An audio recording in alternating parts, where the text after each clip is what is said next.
Hey friends, I received a couple emails recently regarding making a video on lessons learned about starting a consulting business. What advice do I have? Was it hard? Any advice out there for somebody that's considering that in the future, maybe 10 years from now, maybe 5 years from now, what advice would I have for them, and what things did I learn in my journey? So this is Joe Kuhn of Lean-Driven Reliability, bridging the gap between best practices that you know you should be doing. You just can't figure out how to get it done in your culture with your business pressures and your leadership team. You need some pointers from somebody that's been there. So that's what I'm dedicated to at Lean-Driven Reliability. First, the legal and government requirements in the United States to start a business are actually quite simple. I watched a few videos, get on LegalZoom, and it's pretty easy. It won't take you a couple hours to do that. And that's not the subject of this video. That's not my expertise. You can do that. It's not very hard. Let's focus on my business. How did I get my start? Well, I've always had a passion and I think a gift for developing people. That always inspired me. That's what I love spending my time on. From my career, I've been in operations, leadership, plant management my whole career, except for at the very beginning, I was a mechanical engineer. But I just loved finding key business drivers, developing people, driving culture change. But really developing people and cultures is what I loved. I found a massively underserved organization in reliability maintenance. Operations, quality, production, environment, there's great systems around them, and most of the people's improvement efforts are focused on those areas, and reliability and maintenance is most often been ignored. And, I suspect people are intimidated with the maintenance organization. They can be a crusty crowd. They can be tough. They can be very proud and not, open to a lot of change. I can understand that. Also, people just don't understand how equipment works. It's a little too complex for them. Maybe they're not technical. But it's just been underserved. Perhaps it's because, you can make a production improvement, of 10%. You could see that next week. Reliability and maintenance improvements, historically, you make improvements and it's a slow battleship over time to see those turns and changes. So that's why I think, my speculation of why R&M has been ignored, but it is a very fertile ground environment for change.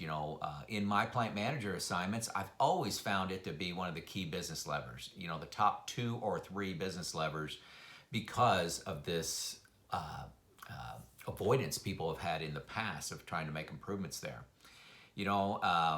After about 23 years of working in a factory, in leadership position, and I was sitting in performance reviews talking about what's next, what do I want to do next. I always said, hey, I'd love to do leadership, coaching, and guiding people in the area of reliability and maintenance, do it from a corporate position, serving, many plants and not just the one I happen to be at. And, that actually turned into reality.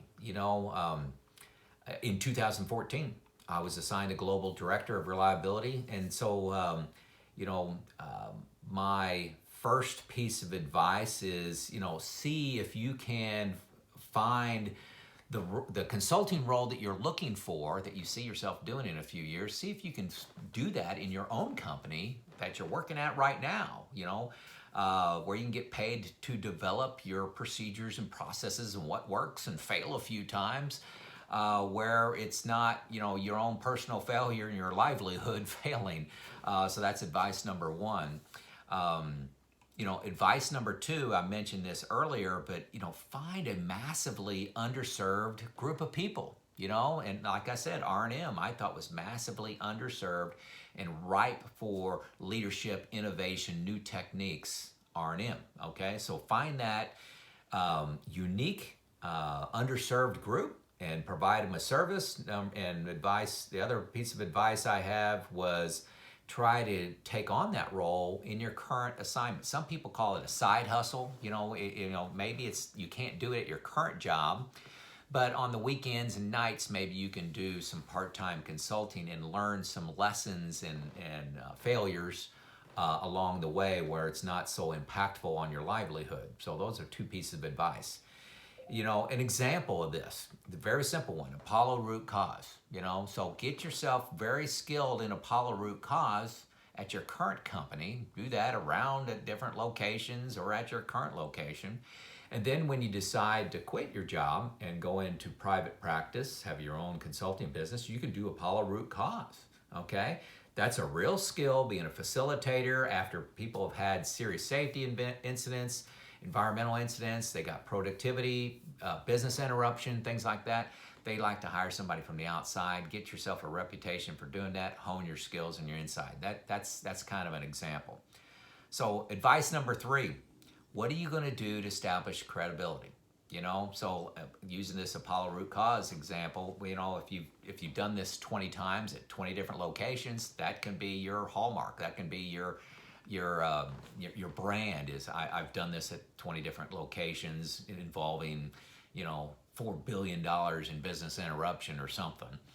But what gives you credibility? For example, for me, I've been a plant manager 3 times. I've been a maintenance manager. I've been a production manager. I'm an engineer, and I'm a CMRP. You know, in this space, that's a unicorn. You know, somebody that has operations experience, and that's the vast majority of my experience, that also understands reliability and maintenance, understands that marriage that needs to happen between production and maintenance and engineering. It's very unusual in this space, so that's my credibility that I bring, and that's advice number 3. Why would somebody hire you? What establishes your credibility? Answer that question before you take out on your own. So moving on to lessons learned. You know, lesson number 1, you are in sales. Getting others to buy your solution and services is going to occupy a lot of your time. You know, that's where I developed, you know, how do I get lead teams involved and being active sponsors of reliability programs? I developed this tool called the,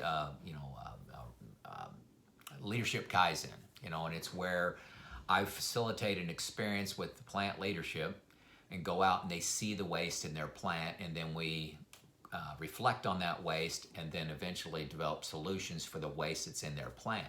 That was all part of me understanding what the customer was looking for, what their gap was. The gap was in leadership, really understanding reality, really understanding current state. So that became part of my sales pitch, is showing them the waste through an experience.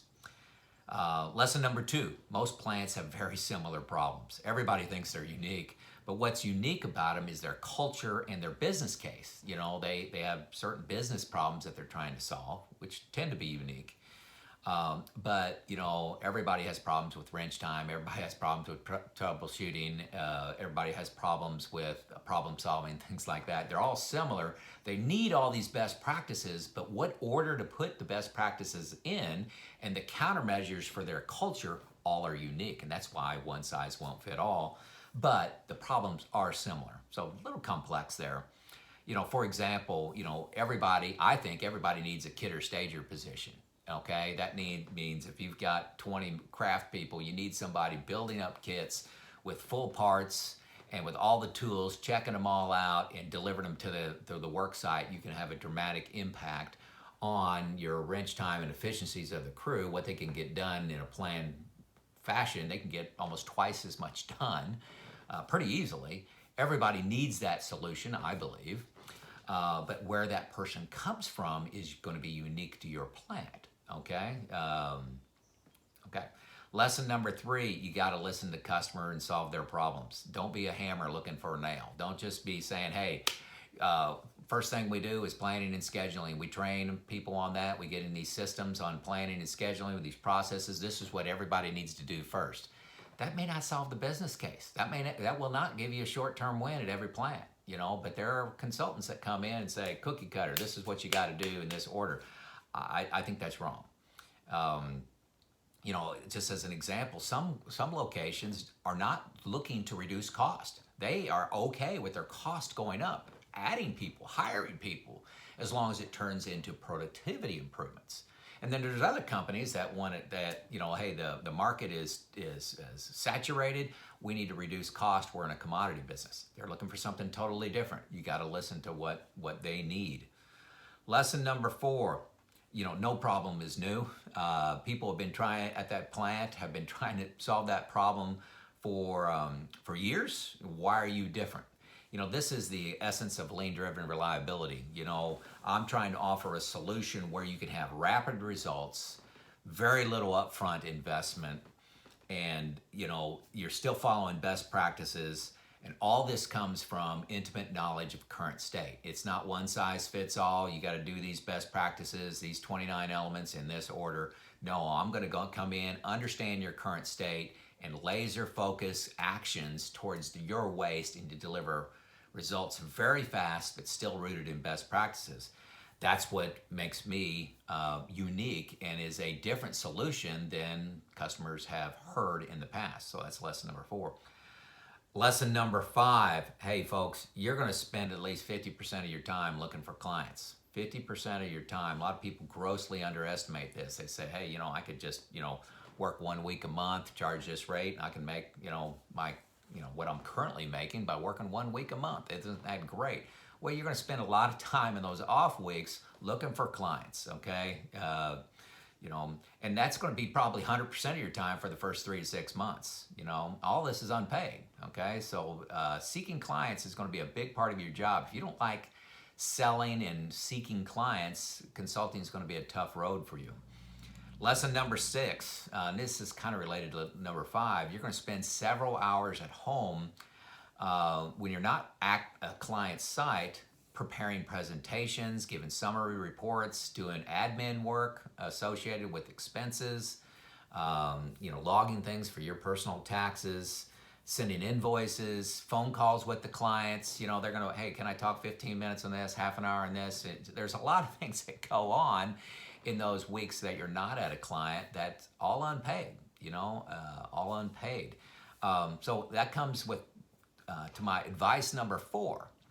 My advice is to all this, the reports that you generate and the presentations you generate that you're going to be given, that's you own that. You own that. That's part of your package. So you can't charge an hourly rate for creating a presentation to somebody. That's my belief. You don't charge them an hourly rate.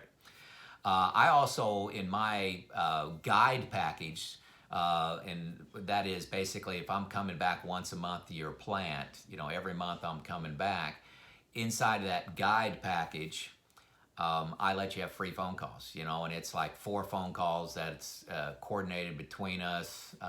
You can have in between those. Any more than that, I may charge you $150 an hour if you want me on 2 phone calls a day every day. I'm going to charge you for that. So basically, the vast majority of the time, those phone calls, emails, and everything I'm doing in between site visits, that's part of the package. Okay, so roll that into your hourly rate or your daily rate, so that you're not nickel and diming charging for everything. Hey, we had a 15-minute phone call, we had an hour phone call. That's just going to aggravate the client. Give them one charge. Hey, I was on site for 5 days. It's X dollars a day. Here you go. Phone calls free. You're paying for me to be your guide. So that's my advice number 4.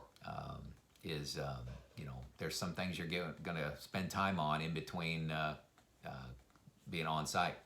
Advice number 5, and it's related to number 4, you better love your subject matter, because you're going to be spending 24/7 on it, 365. It's you. I get calls in the evening. I get emails on weekends. And everybody wanting to engage across the globe. So it's something you better be passionate about, not just trying to, hey, I'm just trying to make money here. I don't really love the subject. I'm just trying to make money. Be passionate about it, because your work hours are going to be kind of high. Let's see. Lesson 7. Money will flow inconsistently, feast and famine, okay? Expect not to see money for 6 to 12 months at the very beginning, and then it's going to be feast or famine. You may have 2 months off, may have 3 months hard on, and then a month off and a couple months hard on. So You got to be able to weather that. How money is going to come in. Is that okay? Lesson number 8, social media like YouTube, LinkedIn, Facebook, discussion platforms, writing magazine articles, they're filled with great conversation, but few decision makers are on those. Few plant managers, VPs are on those things. So you're having a lot of discussions with people. You spend a lot of time on these things. And it's probably 0.1% of those turn into a conversation about a real contract at a real plant. So don't expect a tsunami of people coming after you from those platforms. Hey, I'm going to have 100 people from touching 1,000 people and having a conversation with that 1,000 people are aware of, that I'm going to get 15 people that are going to want my services. That's not true. It's going to be much lower percent than that. I think it's still part of what you need to to do, have a presence there. And I've had 2 contracts from those services, but it's I'm telling you, it's less than 1% of my engagements turn into something where it's potentially paid. The vast majority of people want free coaching and free advice. I got a simple question about an RCA or something like that, and they just want some free advice. And what you hope is, like, by giving that person advice 3-4 times over a period of years, eventually they're going to get into a position where they want to hire you. So that's giving it away and in the hopes of a future contract. Now, folks, I recognize I'm a little unique. I'm trying to present an alternative to the traditional reliability journey. The traditional reliability journey is, you train on the best practices, you deploy the tools, you invest in your assets, you get them in maintainable shape, and then 3 to 5 years, hey, you're starting to, see the results of those changes. I'm trying to present something totally different than that. Upfront savings, very low investment, simple actions from intimate knowledge of current state, pay as you go kind of reliability deployment. And that's from my background as a plant manager and my background in lean. Vast majority of what I've been trying to do, especially during COVID this last 12 months, and I've greatly enjoyed it, is trying to serve the 90-95% of the community out there that can't afford to hire a consultant to come in. They can't afford a $1 million contract with a company to help them change their culture. They're feeling these people are neglected, they're alone, and they feel helpless, and their life is tough because they're 100% reactive maintenance and they don't have a solution. Well, I'm providing that solution for free through my YouTube channel that you're listening to right now, and through email. I love that free coaching. I do enjoy that. I'm on a mission to offer this alternative. I'm not necessarily trying to earn a lot of money and finance my lifestyle from my consulting work. This is a second career for me. It's more of a mission than a career, actually. I'm making good money, but it's not my primary goal. I want to make an impact on people that may not have a solution right now. There is significant opportunity to consult out there, especially if you've conformed to the industry standard. So there's people looking for reliability engineers, there's maintenance people to come to their site and spend a couple months here, a couple months there, and help them get on track in an aggressive boot camp sort of way. Get us back in 8 weeks. I've turned down all those opportunities. I'm not looking for something like that. I'm trying to change a culture at your plant. You can't do that in a 4-week Kaizen, aggressive, roll up your sleeves kind of thing to get it done. It just doesn't work that way. I have no regrets at all in the journey that I'm taking. I left my career pretty early. I retired at 54, as many of you know. And then it's for this passion, this second career, second mission that I'm on. It is a lot of work. Don't assume that you're just going to work 1 week a month and hey, I'm going to have a lot of free time in those 3 weeks I'm not working. For example, my YouTube videos, this video, I'm going to have about 2 hours invested in it, into making it, and I do 2 a week or so. So that's up to 4 hours a week. I coach and email prospective clients, phone calls, that can be 5 to 10 hours a week. So on the high end at 14 hours a week, every week, when I'm not at a client, I'm doing this consulting work. So it occupies a lot of time. It is a passion of mine. I really had to calculate these hours because for making this video, because I love doing it. I love the subject matter. I like making an impact.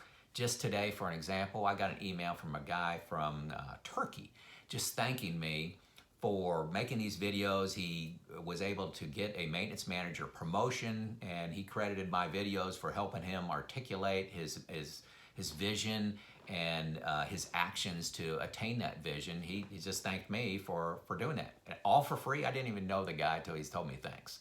And that's why I'm doing this. I'm trying to make a difference in people's lives, in people's communities. They'll be better fathers, they'll be better citizens for making this. So, hey folks, there's some 4 pieces of advice and 8 lessons learned on my reliability journey. Hey folks, begin your journey. If you want to start being a consultant, I love it, but it's a lot of work, but a lot of great joy and a lot of great impact. If I can help you out in any way, let me know. Talk to you later. Bye.